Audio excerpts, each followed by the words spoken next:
Friends, welcome to my channel learn with Kiru. आज हम पढ़ेंगे फॉरेन इन्वेस्टमेंट के बारे में, मतलब जो एफडीआई करते हैं हम वो, और उसके क्या क्या इम्पैक्ट्स हैं उसके बारे में पढ़ेंगे। तो सबसे पहले बात आती है कि फॉरेन इन्वेस्टमेंट हम करते क्यों हैं। तो मतलब क्या होता है, देखो हर कोई बिजनेसमैन है, ठीक है, उसे किसकी ज़रूरत होती है, पैसे की ज़रूरत होती है। आज के टाइम में जितने भी डेवलप्ड कंट्री हैं उन्हें पहले किसकी ज़रूरत पड़ी थी, पैसे की, फॉरेन कैपिटल की ज़रूरत पड़ी थी। जो भी डिफिशियंसीज वगैरह हैं, कमियां वगैरह हैं, दूर करने के लिए उनकी डोमेस्टिक सेविंग को। इसने जैसे बता रखा है, जैसे यूएस है, रिचेस्ट कंट्री है हमारे वर्ल्ड की, उसने भी पहले 19वीं सेंचुरी में बहुत ज़्यादा बोर हो गया था, मतलब बहुत ज़्यादा उधार वगैरह लिया था, ठीक है। और आज के टाइम में वो बिगेस्ट लेंडर है, मतलब सबसे ज़्यादा उधार वगैरह देता है, ठीक है। तो यही बता रखा है। तो सबसे पहले वर्ड आता है कि फॉरेन कैपिटल होती क्या है। तो फॉरेन कैपिटल रेफर करता है वो इन्वेस्टमेंट ऑफ कैपिटल जो की गई है किसी भी फॉरेन गवर्नमेंट के द्वारा, इंस्टीट्यूशंस के द्वारा, प्राइवेट इंडिविजुअल, इंटरनेशनल ऑर्गेनाइजेशन के द्वारा हमारे देश में। क्योंकि फॉरेन वर्ड आ गया मतलब दूसरे देश की हो गई। तो फॉरेन कैपिटल में तीन चीज़ें आ जाती है। फॉरेन एड भी मतलब जो दूसरे देश से जो सहायता मिल रही है वो, और कॉमर्शियल बोरोइंग्स, और फॉरेन इन्वेस्टमेंट, ठीक है। फॉरेन एड में तो वही ग्रांट्स वगैरह, कंसेशनल लोन्स वगैरह आ जाते हैं। फॉरेन कैपिटल इन्वेस्ट की जाती है किसकी फॉर्म में, फॉरेन करेंसी की फॉर्म में, फॉरेन मशीन्स की फॉर्म में, फॉरेन टेक्निकल जो भी नॉलेज वगैरह उसकी फॉर्म में। फॉरेन कैपिटल किसकी फॉर्म में भी हो सकती है, फॉरेन कोलैबोरेशन की फॉर्म में, लोन वगैरह जो भी फॉरेन करेंसी में होते हैं, ठीक है। बहुत सारे इंस्टीट्यूशंस और गवर्नमेंट है ना वो ग्रांट करती है, लेकिन एक डिफरेंस होता है, देखो ग्रांट में और लोन में। ग्रांट तो होती है कि जिसको आपको वापस नहीं देना, ना कोई इंटरेस्ट देना, ना कोई प्रिंसिपल वापस देना, जबकि लोन ऐसा होता है जिसको एक स्पेसिफाइड पीरियड के बाद आपको वापस देना होता है, ठीक है। तो देखो इसको जो हमारी फॉरेन कैपिटल है उसको इसने 3 पार्ट्स में बांटा है: फाइनेंशियल एड, कॉमर्शियल बोरोइंग्स, और foreign investment, participants in equity capital and debenture and bond. तो देखो इसने डायग्राम में भी दिखा रखा है अच्छे से कि जो हमारी फॉरेन कैपिटल है उसके 3 पार्ट्स हैं। क्या क्या, foreign add, commercial borrowings, foreign investment. Foreign add में ग्रांट्स होते हैं जिसको हमें रीपे नहीं करना होता, और कंसेशनल लोन्स वगैरह होते हैं, मतलब जैसे जो इंटरेस्ट रेट है ना वो मार्केट रेट से कम होती है। कॉमर्शियल बोरोइंग में non resident deposit, loan from foreign banks, ठीक है। और जो हमारी फॉरेन इन्वेस्टमेंट होती है उसमें एफडीआई और पोर्टफोलियो इन्वेस्टमेंट आ जाती है, ठीक है। तो ये डायग्राम हमें दिखा रखा है। बात आती है, हम इनको डिटेल में पढ़ते हैं कि क्या होते हैं।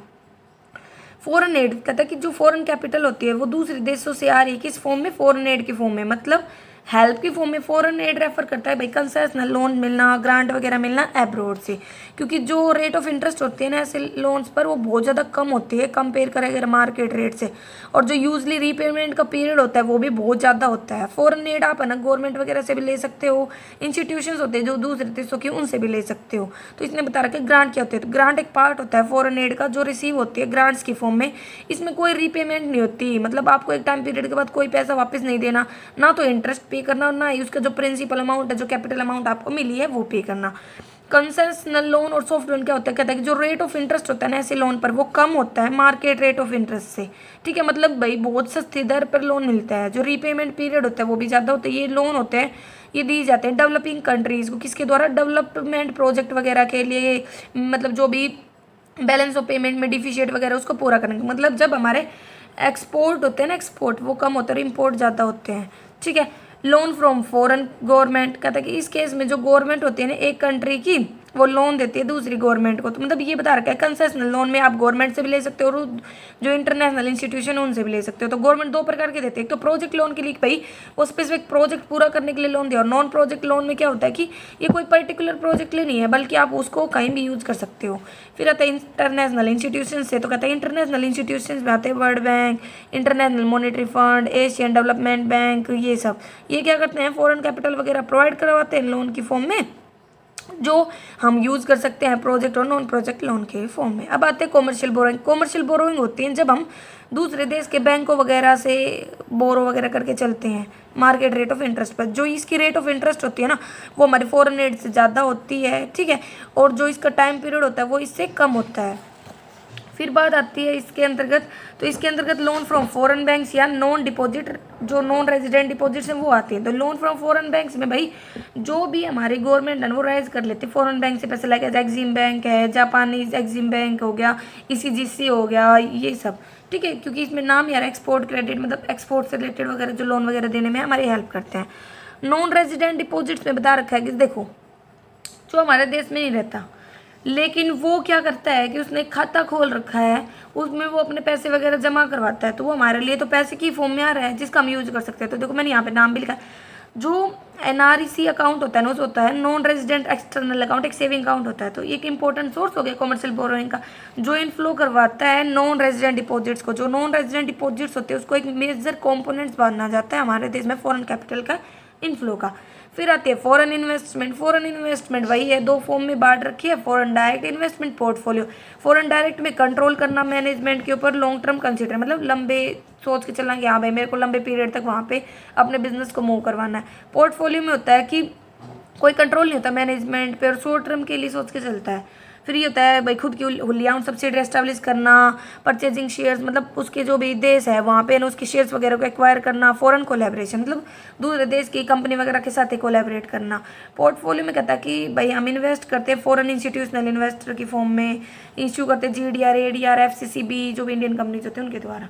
तो ये बोल रखा है फॉरेन इन्वेस्टमेंट वो रेफर करती है वो इन्वेस्टमेंट जो फॉरेन इन्वेस्टर्स करते हैं शेयर्स में, डिवेंचर्स में, बॉन्ड में या अदर जो भी नेशनल कंपनीज होती हैं। जो फॉरेन एड होते हैं वो कंट्रीब्यूट करते हैं बहुत सारे देशों के डेवलपमेंट वगैरह में, ठीक है। लेकिन कहता है कि आज के टाइम में फॉरेन एड खत्म होती जा रही है, मतलब इतना ज़्यादा वो अवेबिलिटी नहीं है।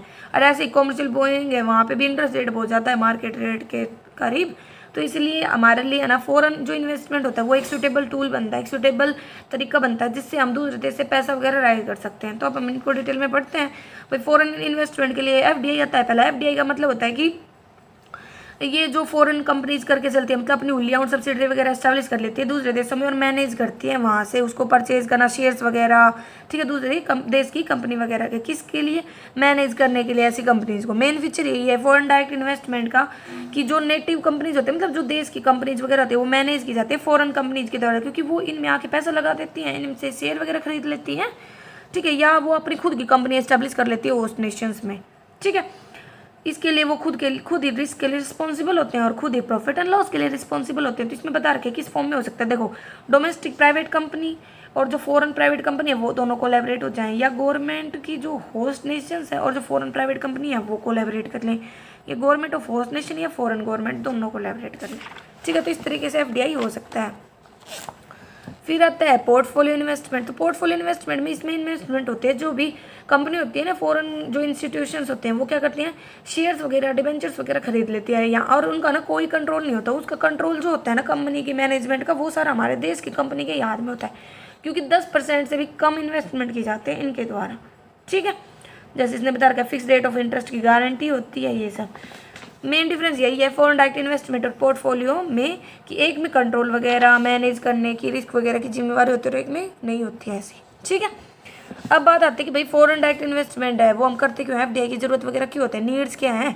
तो ये बहुत ज़्यादा ज़रूरी होता है आज के टाइम में सेविंग और इन्वेस्टमेंट रिक्वायरमेंट के गैप को समझने के लिए। तो देखो अगर हमें हमारे इन्वेस्टमेंट का लेवल बढ़ाना है डोमेस्टिक इन्वेस्टमेंट को सपोर्ट करने के लिए, तो ज़रूरी है डेवलप करना बेसिक इंडस्ट्रीज़ को, इंफ्रास्ट्रक्चर को डेवलप करना, शॉर्टेज ऑफ फॉरेन एक्सचेंज को कम करना, बैलेंस ऑफ पेमेंट में डिफिशिएट है उसको कम करना, इंप्रूव करना मैनेजरियल एंड इंटरप्रेन्योरशियल एबिलिटी को, नेचुरल रिसोर्सेज का अच्छे से यूज़ करना, रिस्की जो भी बिजनेस है उनको सेटअप करना, और कैपिटल इंटेंसिव प्रोजेक्ट वगैरह है उन पे ध्यान देना, टू इम्प्रूव टेक्नोलॉजी को इम्प्रूव करना और एम्प्लॉयमेंट अपॉर्चुनिटी बढ़ाना।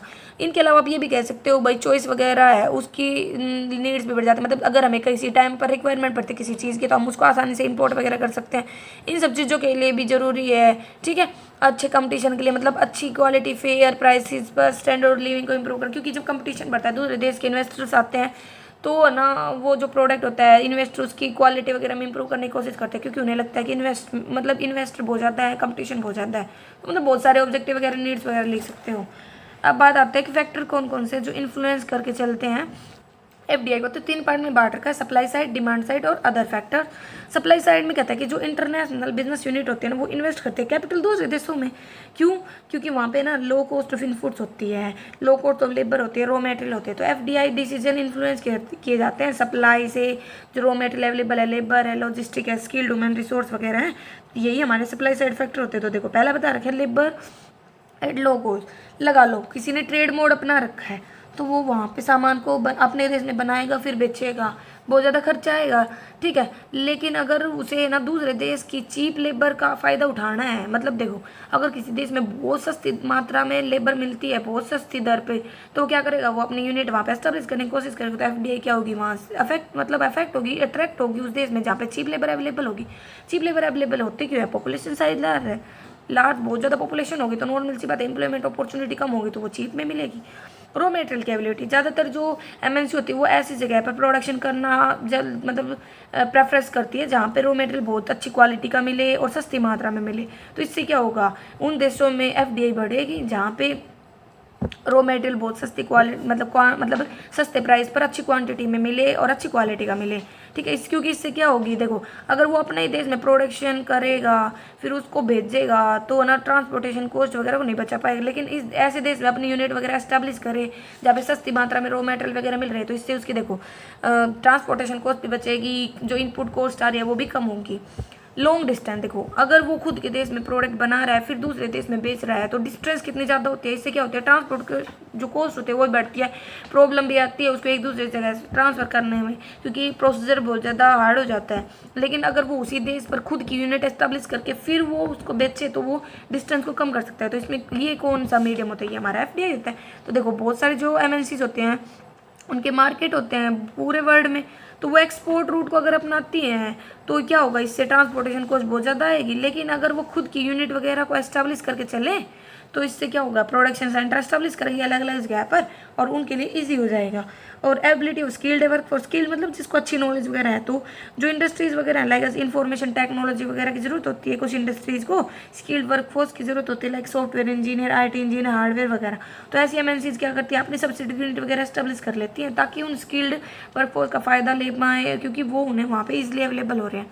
और access to advance technology, FDI है ना वो एक ऐसा रूट है जो दूसरे देशों में अगर अच्छी टेक्नोलॉजी वगैरह अवेलेबल है तो उसका फ़ायदा लेने में भी हेल्प करता है। तो कहते हैं इन सच कोलैबोरेशन एग्रीमेंट बिजनेस यूनिट है एक देश की, उसे ना फाइनेंशियल और जो भी बिजनेस यूनिट अदर देश की उसे टेक्नोलॉजिकल फैसिलिटी वगैरह दी जाती है।